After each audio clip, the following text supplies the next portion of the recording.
예, 시청자 여러분 한 주 동안 잘 보내셨죠? 신유리입니다. 이해랍니다.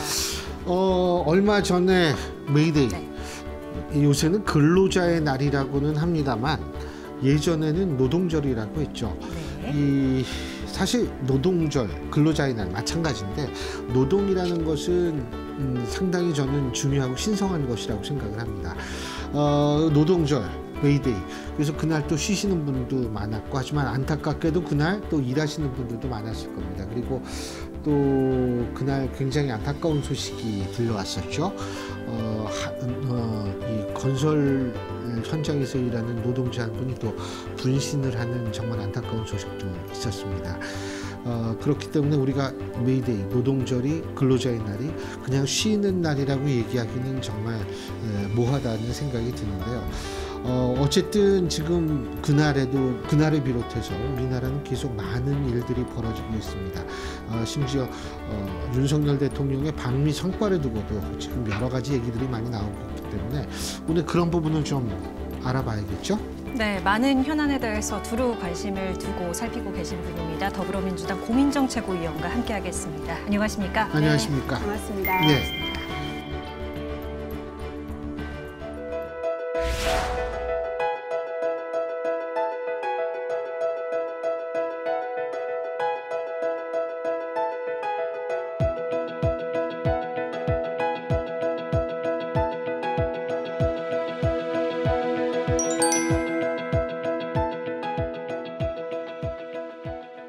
상대 쪽 최고위원은 참 요새 최고위원들이 굉장히 힘든 일들을 많이 겪고 있어요. 원래 어느 당이든 최고위원들이 바람잘 날이 없죠. 워낙 예. 많기도 하고 발언 수위도 세고 자주 있다 보니까. 예.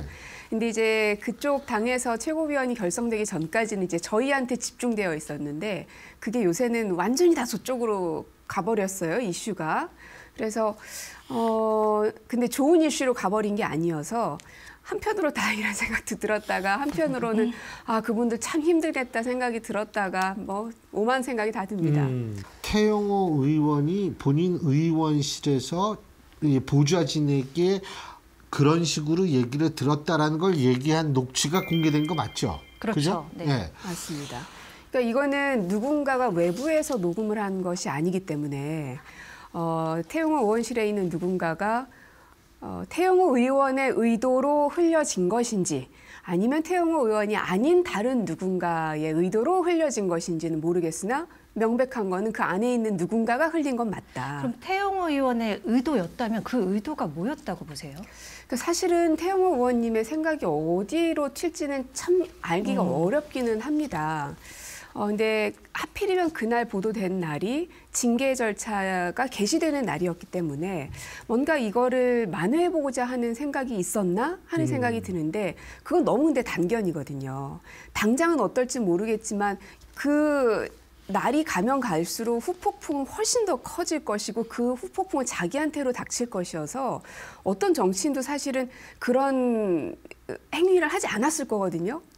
그런데 이제 태영호 의원님 지금까지 이제 발언하시는 것들, 이제 돌출 발언들을 보면, 혹시 뭐 그런 계산 때문에 그런 건가? 뭐 이런 생각도 들고. 되게 지금 미스테리한 영역에 좀 가 있긴 합니다. 그죠. 네. 근데 이제 이진복 수석은, 나는 절대로 그런 얘기를 한 적이 없다. 그리고 태영호 의원한테 전화를 받아가지고 사과까지 받았다.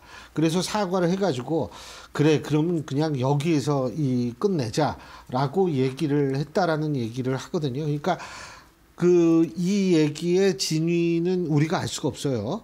근데 이제 태영호 의원이 쉽게 얘기한다면 자가 발전을 했다라는 식이거든요. 지금. 예.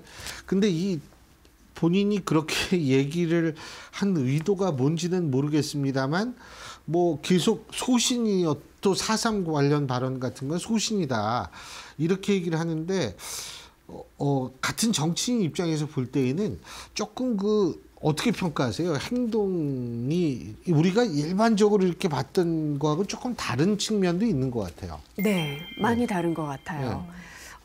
내가 이 말을 했을 때 우리 당이 어떤 공격을 받을 것인가, 나의 정치적 이해는 어느 만큼 획득할 수 있을 것인가를 누구나 다 계산하기 마련인데요. 태영호 의원님의 지금 몇 차례에 사실 몇 번 안 됐거든요. 되신 지 얼마 안 됐기 때문에. 근데 그 발언들을 보면 수위가 상당히 세기도 했고 그것을 거둬들이는 방식도 굉장히 거칠었었고요. 근데 특히 이번 사안 같은 경우는 이미 이제 박근혜 전 대통령 같은 경우에 이 당무 개입으로 이 징역형까지 그렇죠. 받았던 사안이어서 대통령실의 당무 개입은 정말 입도 뻥끗 할 수 없는 사안이거든요. 이 공천 개입이죠. 정확하게 하면 공천 개입 의혹이라고 지금 봐야죠. 그렇습니다.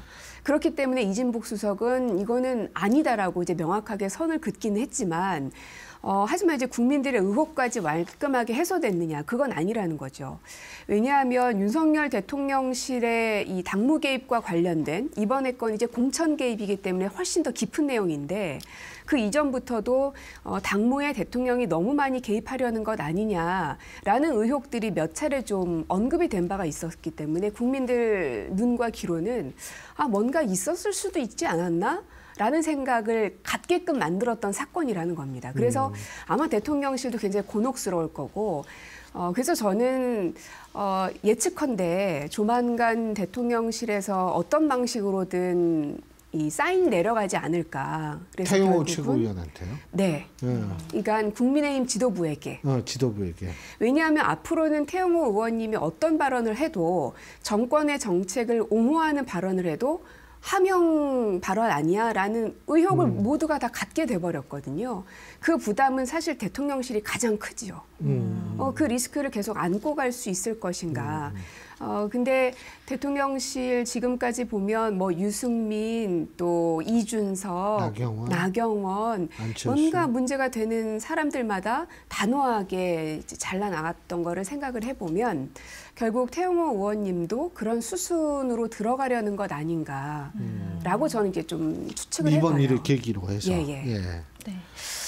지난 주말에 이제 윤 대통령 귀국을 했는데 방미 관련해서 총평을 일단 여쭙고 싶어요. 국빈에 도취돼서 국익을 잃어버린 외교라고 생각을 합니다. 이 정말 대한민국 대통령이 미국의 국빈으로 초대받은 것, 뭐 박수 받을 일이죠. 뭐 그것까지 저희가 평가절하할 일은 아니지만 외교라는 거는 아시겠지만 하나를 주면 하나를 반드시 받아와야지 되는 게 외교입니다. 그래서 전쟁과 같은 것이잖아요. 근데 이번 미국에서 우리가 얻어온 것이 무엇이 있느냐. 일단 경제적인 성과를 많이들 기대를 했었는데요. 반도체라든지 뭐 IRA라든지 앞으로 뭐 협의하겠다 정도 수준에서 벗어나지를 못했거든요. 근데 실제로 이번에 이제 반도체 관련해서는 우리나라 이제 양대 산맥이라고 할 수 있는 삼성전자 또 SK 같은 경우는 1분기 영업이익이 굉장히 크게 손실을 봤습니다. 뭐 삼성 같은 경우는 14년 만에 최대치라고 하더라고요. 그러니까 그 정도로 힘들어진 이 상황이 단순히 그 기업 오너 주머니 사정이 어떻게 되는 게 아니라 그 기업에 영향을 받을 수밖에 없는 수많은 노동자들 그리고 이제 일자리를 찾아야 하는 청년들에게는 지금 당장 내 먹거리하고 연결되어 있는 법안일 수밖에 없거든요. 그래서 벌써 수개월 전부터 특히 IRA법 같은 경우는 많은 요구들을 했었고 미국으로부터 많은 것들 우리가 반드시 받아내야 되고 지켜내야 된다라는 요청들을 여야 할 것 없이 많이들 하지 않았습니까?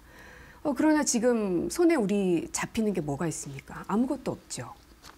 이 워싱턴 선언 가지고 최대 수확이라고 언급은 하고 있는데 아무래도 이제 야당 쪽에서는 동의하지 못하는 입장을 보이고 있고 핵 공유 놔두고도 백악관실이랑 대통령실이랑 좀 다른 입장을 보이고 있으니까요. 그게요. 저는 공보실 저는 이제 지금 이제 대통령실이죠. 윤석열 대통령실의 공보 라인에 좀 문제가 있다고 생각합니다. 물론 이런 정도의 선언문이나 합의문에 대한 해석들은 안보실에서 많이 컨트롤을 잡고 갈 거예요. 네. 안보실, 국방부, 외교부.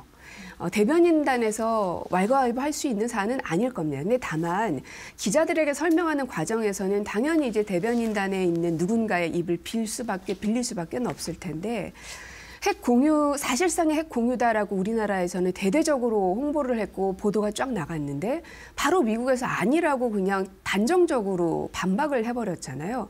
굉장히 무한한 사례가 벌어진 거거든요. 그러면 이게 과연 해석의 여부가 잘못된 것이냐 아니면 전달하는 사람들의 잘못 해석이 문제가 됐던 것이냐라는 문제가 남아있긴 한데 사실 지금까지 대변인실에서 예전에 그 바이든 날리면 사건 있었을 때에도 그것을 대처하는 방법들 그리고 이번에 미국 가시기 전에 워싱턴 포스트하고의 인터뷰에서도 그렇죠. 잘못 그 오역이었다. 근데 뭐 그게 아닌 것으로 결국은 기자가 밝히면서 다 들통이 나버렸는데 일본 무릎바람 말씀하시는 거죠? 맞습니다. 그러니까 이런 하나하나의 사건들이 말 한마디 잘못한 것이 그 사람에게는 실수일지 모르겠지만 국가와 대통령의 입장에서는 본인의 어떤 신념 혹은 국가의 큰 정책이 뒤바뀌는 모양새로 보여질 수밖에 없는 거거든요. 이게 자꾸만 반복되고 있다는 겁니다. 그게 공보 라인의 문제라기보다는 공보 라인과 다른 부서 간의 유기적 연계가 문제가 있어서 그런 것은 아닌지 이런 생각을 할 수도 있는 거 아니에요? 네, 저 거기에도 네. 공감을 합니다. 이제 저도 대변인실에 3년을 있었기 그렇죠. 때문에 잘 아는데 대변인에게 힘을 실어주는 건 유일하게 대통령밖에 없습니다. 왜냐하면 급수로 따지면은요 실장, 수석, 그 다음이 대변인이기 때문에 뭐 위에 상사가 많을 수밖에 없죠.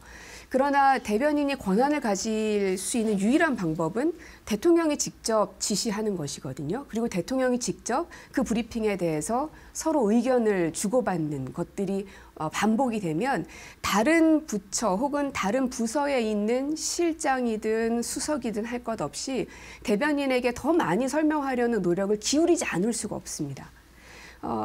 제가 봤을 때는 그만큼의 대변인에게 대통령의 힘이 실리지 못하고 있을 거라는 추측이 일단 하나 되고 그래서 말씀하셨던 정책실 안보실과 공보단과의 유기적인 협력이 안 되는 그 이유는 결국은 대통령이 이 관계들을 좀 합리적이고 타당하게 정리정돈해주지 못한 것에서부터 비롯된 것 아니냐라고 저는 좀 생각해요. 그리고 사실 북한, 그러니까 우리가 이제 그 뭐 사실상의 공론이 아니라 떠나가지고 워싱턴 선언이라고 불리는 그것에 대해서 여러 가지 평가가 있는데 일부에서는 자 북한 반응을 봐라.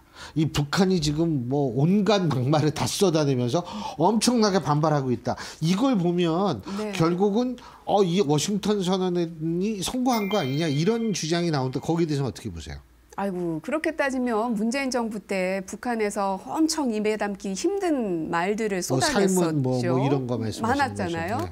거기에 대해서 지금의 국민의힘에서도 비판을 굉장히 많이 했고 네. 문정부를 향해서 그때는 그래놓고 그거 가지고 비교하는 것은 뭐 별로 이렇게 적절하지는 않을 것 같고요.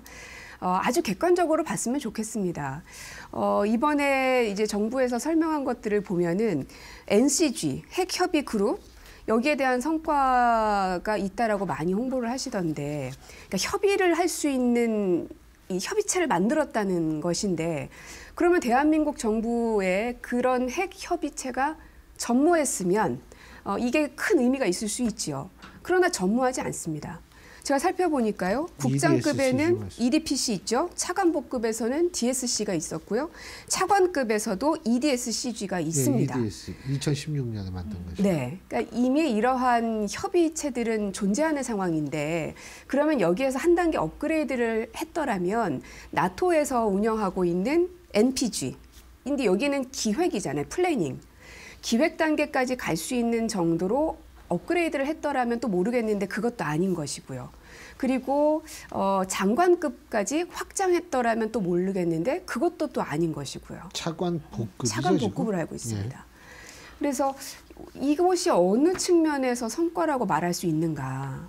이제 오히려 의문입니다. 알겠습니다. 아유, 뭐 여쭤볼 게 굉장히 많으니까. 네. 예. 그 만찬 장면 네. 보셨죠? 뭐 모래 외교는 못하고. 최초다 이런 말도 있던데요. 물론 네네. 사람의 의견은 평가하는 사람의 시선에 따라서 좀 달라질 수 있는 거기는 한데 고최고 위원님의 평가가 어땠는지. 뉴스에서 계속 나오는 거는 그 아메리칸 파이인가요? 네, 뭐 그렇죠. 노래 부르고 기타 선물 네. 받으셨고 이런 것들을 말씀을 하시는데 이게요. 기본적인 메인 테마의 성과가 명확하면 그런 게 플러스 알파로 멋지게 포장이 가능합니다. 그런데 이 메인 선물의 이 콘텐츠가 비어있는 상태에서 겉포장지만 요란하게 하면 오히려 더 반감만 사는 겁니다. 오히려 아메리칸 파이를 보이지 말았더라면, 기타를 보이지 말았더라면 사람들이 덜 비아냥되지 않았을까 하는 생각마저 저는 좀 들더라고요. 그래서 이 경제적으로 또 이제 외교안보적으로 얼만큼 손에 잡히는 성과를 가져왔는지에 대해서 설명해내지 못하고 있는 상황에서 계속 아메리칸 파이만 나오니까 국민들 머릿속에서도 가서 노래 부른 거 말고는 뭐가 남아있나? 이 생각만 남는 거죠. 그러면 이게 저희가 민주당이기 때문에 뭐 국민의힘 출신의 대통령이 잘 못했으니까 우리 기분 좋을 것 같습니까? 그러지 않습니다. 왜냐하면 대한민국의 외교와 그리고 국익은 우리의 것이기도 하기 때문에 우리의 자존심도 상하거든요. 우리가 왜 미국으로부터, 우리가 왜 일본으로부터 이 정도의 평가밖에 받지 못하는가에 대한 자괴감을 우리도 똑같이 받습니다. 아마 국민의힘 의원님들도 똑같이 받을 거라고 생각을 해요. 근데 예를 들면 아까 경제도 말씀하셨습니다만 일각에서는 지금 굉장히 이 어떤 구체적인 방안이 결여되어 있다라는 얘기가 많이 나오지만 하지만 정상회담이라는 것은 이게 일단 추상적인 방향성만을 우리가 얘기를 하는 거기 때문에 후속 회담에서 구체화가 되면 된다 이런 얘기를 하거든요. 그러니까 그건 앞으로의 과제다. 자, 어떻게 동의하십니까? 아니면 어떻게 생각하십니까? 일견 맞는 부분이 있습니다. 예. 그렇기 때문에 어떤 그 정부든 순방을 떠나기 전에 너무 과도한 블러핑은 훨씬 더 큰 청구서로 다가옵니다. 기대가 크다, 기대를 키웠다는 말씀이시죠? 맞습니다. 경제적 성과 그리고 특히 이제 넷플릭스에서 투자받은 것에 대한 대대적인 홍보와 보도들이 있지 않았습니까? 네. 거기에 대해서 뭐 평가절하하는 분들도 계셨지만 어쨌든 국민 그리고 대한민국 차원에서는 성과는 성과이니까 받아들일 수밖에 없었는데 이후에 미국 바이든 대통령이 발표한 것을 보니 거기는 133조라는 겁니다. 한국과의 투자 관계가. 우리는 다 합쳐서 7.9조인가 그렇습니다. 그러니까 뭔가 뒤통수 맞은 것 같은 기분이 드는 거죠. 아예 그럼 처음부터 미국 순방에 대한 기대감을 이렇게 많이 주지 않았더라면 그만큼에 대한 실망감도 덜 할 수 있었을 텐데 정말 몇 년 만에 국빈으로서 초대받는 것이고 그래서 도청 파문이라는 엄청난 역대급 사건이 있었지만도 불구하고 한미 간의 동맹 관계를 더 공고히 할 수 있는 아주 절호의 기회이기 때문에 여야 할 것 없이 모두가 다 이 방미에 집중해야 된다라고 얘기했던 건 바로 윤석열 정부였습니다. 그만큼의 기대치를 높여놨기 때문에 지금의 이 빈손 외교가 더 커 보일 수밖에 없다는 거죠.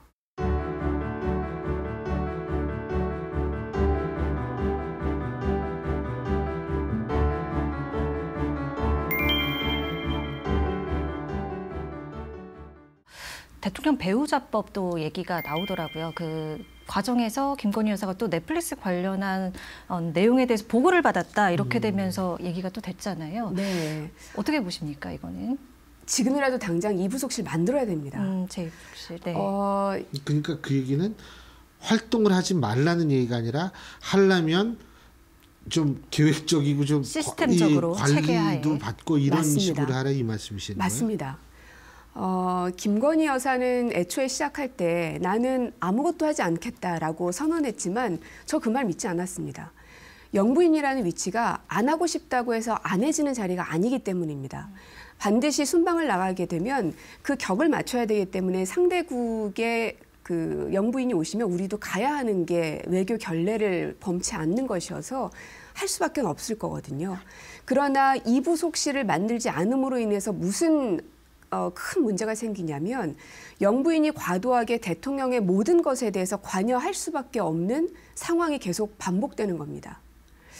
가끔은 순방을 가든지 혹은 여사의 단독 일정을 위해서는 정부 부처나 혹은 해당 비서관으로부터 보고가 필요할 때도 있을 겁니다. 잘못된 말을 하면 안 되니까. 또 대통령의 국정 방향과 어긋나게 해서도 안 되기 때문에 여사가 정확한 정보를 알아야 될 필요성은 분명히 있긴 합니다. 근데 이제 다만 이 넷플릭스 같은 경우는 중간중간 보고를 받았다라고 대통령실에서 브리핑을 했거든요. 그거는 설령 그런 일이 있었다 하더라도 해서는 안 될 말인 것이죠. 있어서도 안 될 일이지만. 순방을 가기 전에 넷플릭스 일정이 여사님도 참석하셔야 되니 어떤 이 과정들이 있었는지 여사도 알아야 되겠기에 보고를 했다. 이 정도까지는 누구도 뭐라고 할 수 없었을 텐데 중간중간 보고를 했다는 것은 상황 관리를 여사가 다 했다는 거거든요. 그런 의심을 가질 수밖에 없는 것이고요. 그런데 지금은 이 부속실이 따로 분리되어 있지 않기 때문에 대통령이 어떤 쪽지 보고를 받는지, 어떤 사람이 독대를 하고 있는지, 어떤 일정들이 앞으로 예상이 되고 있는지를 여사가 다 알고 있다는 겁니다. 손바닥 들여다보듯이. 그러나 1부속, 2부속실이 따로 있게 되면 의도적으로 대통령이 영부인에게 나 앞으로 이거 일정을 할 겁니다. 그리고 우리 국가의 국정 정책이 지금 이게 운영이 되고 있습니다라는 걸 굳이 얘기하지 않는 한 영부인이 다 알 도리가 없습니다. 1부속실의 권위와 2부속실의 권위는 상당하기 때문입니다. 그러나 지금은 2부속실 없음으로 인해서 1부속실 안에 있는 모든 행정관 비서관들이 여사를 관리하고 있는 건지 대통령을 관리하는 건지 혹은 부속실에서 지금 좀 누구누구 비서관이 올라오셔서 설명 좀 해주셔야 될 것 같습니다라고 하면 부속실에서 전화가 오면 1부속이냐 2부속이냐에 따라서 비서관들은 판단하거든요. 아, 이게 영부인에게 보고하는 거구나 혹은 대통령에게 보고하는 거구나. 거기에 따라서 내용이 당연히 달라질 수밖에 없습니다. 그러나 지금 형태는 영부인한테 가든 대통령한테 가든 그냥 부속실 하나밖에 없기 때문에 비서관들도 수석들도 혼동스러울 수밖에 없고 그러면 어디에 맞춰야겠습니까? 대통령한테 맞출 수밖에 없죠. 그러면 대통령에게 보고돼야 할 정도의 1급, 2급에 해당되는 모든 비밀들이 여사에게 보고될 가능성이 상당히 많다는 겁니다. 그렇게 되면은 결국 국정 개입, 국정농단 이런 사태까지 벌어지지 않을 도리가 없다는 거죠. 그렇습니다. 또 하나는 송영길 전 대표 검찰 출두 어떻게 보셨어요? 자진 출두죠. 정확히 얘기한다면. 이 프랑스에서 오면서 한국으로 들어가서 말하겠다라고 한 건 국민들 앞에 나서겠다는 말도 있겠지만 조사를 다 받아보겠다는 걸 얘기한 거잖아요. 그런데 그 이후로 일주일이 지났는데도 아무런 소식도 없고 부르지도 않고 그러니까 이제 답답했겠죠. 그러면 내가 찾아가겠다 해서 이제 찾아간 것일 테고요. 오히려 이제 검찰 쪽이 참 답답한 노릇인데 이렇게 큰 사건이 지금 발화가 됐는데 그리고 가장 이제 핵심 인물로 상정이 되어 있는 송영길이라는 사람이 한국에 들어왔으니 그럼 거기서부터 이제 속도감 있게 무언가를 하면 되는데 그게 아니라 주변에 있는 사람들을 너무 많이 괴롭히기 시작한 것이지 않습니까? 이것이 자칫 이 과도한 검찰의 수사들로 인해서 또다시 불행한 일이 또 벌어지면 어떡하나 하는 걱정들도 들고요. 검찰 수사 또 압수수색이 반복적으로 되면서 목숨을 끊는 경우들도 왕왕 있었습니다. 이거 이제 끊어내야 되지 않겠습니까? 사실은 검찰의 압수수색이 너무 과도하다는 것을 브레이크 걸기 시작한 건 사실은 법원이기도 하거든요. 거기에 대해서 검찰은 얼만큼의 반성을 하고 있는가 좀 궁금하긴 합니다.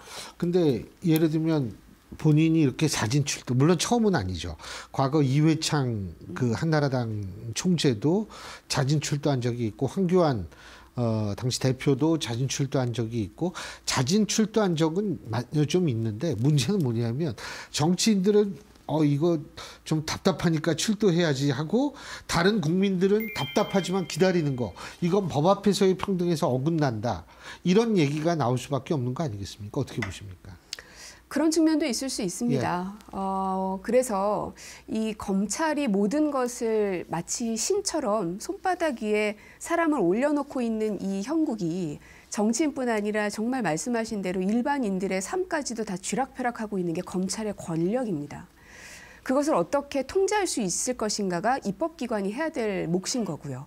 그러나 아직 거기까지는 가지를 못한 것입니다. 검찰이 수사를 하겠다고 하면 해야 되는 것이고 안 하겠다고 하면 그냥 하세월 기다려야만 되는 겁니다. 일반인도 그럼 계속 기다려야만 되는 그 상황 속에서 계속 범죄자 취급을 받는 생활들을 반복할 수밖에 없는 것이고, 그래서 일반인들은 다 기다리는데 왜 정치인이 뭐라고 자진출두해서 그걸 선택하느냐라고 뭐라고 할 것이 아니라 오히려 이 시작과 끝을 검찰이 일방적으로 결정할 수밖에 없는 이 구조를 어떻게 하면 좀 바꿔내서 국민들의 삶도 좀 보장받을 수 있게 만들 것이냐.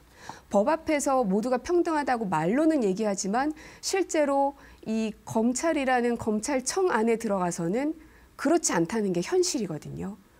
그 구조를 바꿔내야 될 의무도 저희들한테도 있는 것 같긴 합니다. 이제 총선이 1년이 채 남지 않아서요. 네. 이 총선 전략으로 따지면 이재명 대표 거취에 대한 판단 역시나 필수적일 것 같은데, 고최고위 의원께서 제가 알기로는 이제 늦여름 초가을 그 언급을 하셨던 걸로 알고 네. 있습니다. 당내 사실 분위기가 어떤지 궁금해요. 뭐 질서 있는 퇴진이다, 아니다 이런 얘기가 좀 나오고 있어서요. 어느 순간이 되면은 판단할 수밖에 없는 시간이 온다고 생각을 하고, 그때 제가 말씀드렸던 것과 하나도 달라진 건 없습니다. 다만 지금은 현재 저희 당을 둘러싸고 벌어지고 있는 이 돈봉투 관련된 것들, 만약에 그것이 사실이라면 완전히 절연할 수 있는 용기를 보여줄 수 있어야 된다고 생각하고요. 아직 국민들이 합당하다고 납득할 만큼의 조치들을 저희가 다 하지 못했다고 저는 생각합니다. 그래서 여전히 현재 진행 중이고 풀어나가고 있는 과정 중에 있고요. 그리고 이제 또 하나는 이 대통령께서 그냥 저냥 국정을 이렇게 잘 운영해 나가시면은 뭐 저희가 굳이 말을 더 보태지 않아도 될 텐데, 특히나 이제 안보 관련돼서 많은 문제들이 자꾸 발생되고 있어서 또 조금 있으면 이제 한일 간의 정상회담도 있을 거라고 보도가 나오고 있고, 또 G7도 있을 예정이고, 이제 매번 비행기를 타실 때마다 조마조마한 상황이 돼버렸거든요. 그러면 이거를 우리가 어떻게 대안을 만들어낼 것인지에 대해서도 야당이라고 해서 그저 비판만 하고 있을 수만은 없는 노릇이라 그런 것도 챙겨야 되고, 그래서 할 일이 너무 많다 보니까요. 사실 말씀하신 이재명 대표의 거취 문제에 대해서 골몰하고 있을 시간 자체가 사실은 별로 없습니다. 근데 그 대통령실에서 이번에 신임 박광원 원내대표는 만날 의향이 있는 모양이더라고요. 대통령을? 그러니까 대통령실에서 박광원 신임 원내대표를 만날 의향이 있는 것 같은데, 왜 박광원 대표는 만날 의향이 있지만 이재명 대표는 안 만난 거라고? 결국은 대통령의 결단인데요. 거기에서 그 사람의 이제 배포를 보는 거 아니겠습니까? 늘 정치를 할 때 정치가 정답이 없잖아요. 그래서 우리 이제 민주당의 이재명 지도부도 최근에 인사 개편을 했는데 어디까지 포용하고 통합의 인사 개편을 할 것이냐가 초미의 관심사였습니다. 그것처럼 윤석열 대통령에게도 국민들이 바라는 것은 어디까지 포용 가능한 대통령인가를 보지 않겠습니까? 그러나 벌써 이제 1년이 돼갑니다. 근데 그 기간 동안 단 한 번도 만나려는 의지를 전혀 보이지 않다가 원내대표가 이제 막 당선됐는데 거기에 대해서는 너무나 가볍게 금방 만나겠다고 얘기하는 것을 보면 오히려 누가 더 칭찬을 받을까요? 대통령이 참 속 좁구나. 누구는 만나고 누구는 안 만나고. 그래서 누구랑 무슨 협상을 할 수 있겠나. 야당이 밉겠죠. 야당이 예쁜 여당이 세상에 어디 있겠습니까? 그러나 야당의 존재라는 건 여당을 견제하라고 있는 게 야당이니까요. 그러면 어떻게 해서든지 그들과 협상을 하기 위해서 밀고 당기기를 하는 거 아닙니까? 그리고 거기에서의 주도권과 칼자루를 쥐고 있는 건 정부 여당일 수밖에 없고요. 그러면 이 시점에서 가장 막강한 힘과 권한을 갖고 있는 사람은 윤석열 대통령 당신인 겁니다. 그래서 대통령의 배포를 보여줄 수 있는 기회는 이재명 대표 그냥 보자고 하는 겁니다. 오히려 그렇게 보자고 하면 저희도 갑자기 왜? 무슨 의도로? 맥락이 뭘까? 별의별 생각을 많이 하겠죠. 오히려 그게 저희한테 한 수 공격이 들어오는 거라고 생각하거든요. 그러나 윤석열 대통령께서는 정치인이 아니시라고 친다면 그러면 정무라인에 있는 정무수석, 정무비서관들은 도대체 뭘 하고 계시는 건가? 정치라는 게 많이 내어주는 듯 하면서 할 때 더 많은 걸 얻어온다는 걸 누구보다 잘 알고 계실 텐데 왜 그런 조언을 대통령에게 안 하고 있을까? 알겠습니다. 누구든 다 고민이 되는 시기입니다. 누구든 다 정말 생각이 많을 수밖에 없는 시기인데 이런 때일수록 여러 가지 의견을 좀 말씀해 주시면 많은 사람들이 고민하고 생각하는 데 도움이 될 거란 생각이 듭니다. 오늘 네. 말씀 잘 들었습니다. 네, 고맙습니다. 예, 여러분들은 어떤 시간을 가지게 되는지 모르겠지만 저는 굉장히 생각해볼 포인트가 많았던 그런 시간이었다고 생각합니다. 뭐 대한민국 굴러가는데 여야가 그렇게 큰 차이가 있어서는 안 되겠죠. 그런 고민 여야가 함께하고 그 고민을 서로가 좀 털어놓을 수 있는 그런 시대가 빨리 왔으면 네. 좋겠습니다. 예. 네, 귀중한 시간이었고요. 저희는 다음 이 시간에 인사드리겠습니다. 함께해 주신 여러분 고맙습니다. 고맙습니다.